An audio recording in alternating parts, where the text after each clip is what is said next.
প্রথমে আপনি আপনার ডেস্কটপে থাকা অ্যাক্টিভেশন কি ফোল্ডারটা ওপেন করবেন। এখানে থাকা যে ফাইলটা থাকবে এটা না, অ্যাক্সেসিং ফাইলটা না, এখানে নিচে যে একটা ফাইল থাকবে লিঙ্ক ফাইল বা অন্য যে উপর নামে থাকবে, এটা ভিতরে যাবেন। যাওয়ার পরে এই যে লিঙ্কটা আপনি কপি করে নেবেন। ঠিক আছে, কপি করার পরে আপনি সরাসরি এইখানেই এটা পেস্ট করে দিবেন। এরপরে এন্টার চাপ দিবেন। এখানে একটা লোকেশন ওপেন হবে। এরপরে এটাকে আপনি মিনিমাইজ করে আবার এই ফোল্ডারে যাবেন। এখান থেকে যে ফাইলটা কপি করবেন, কপি করার পরে এটা কেটে দিবেন। আগের যে ফাইলটা এটা ওপেন করবেন। এরপরে এখানে এটা পেস্ট করে দিবেন, রিপ্লেস দিবেন, কন্টিনিউ, শেষ। এরপরে জাস্ট সফটওয়্যারটা ডাবল ক্লিক করলেই ওপেন হয়ে যাবে।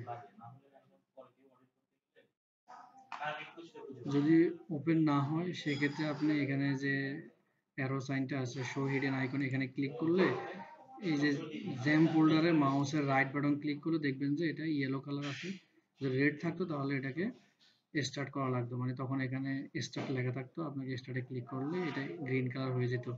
যেহেতু এটা গ্রিন কালার আছে মানে এটা অন আছে, সেক্ষেত্রে সফটওয়্যার ওপেন হয়ে গেছে। এটা চেক করে নেবেন যদি সফটওয়্যার ওপেন না হয়। ওকে।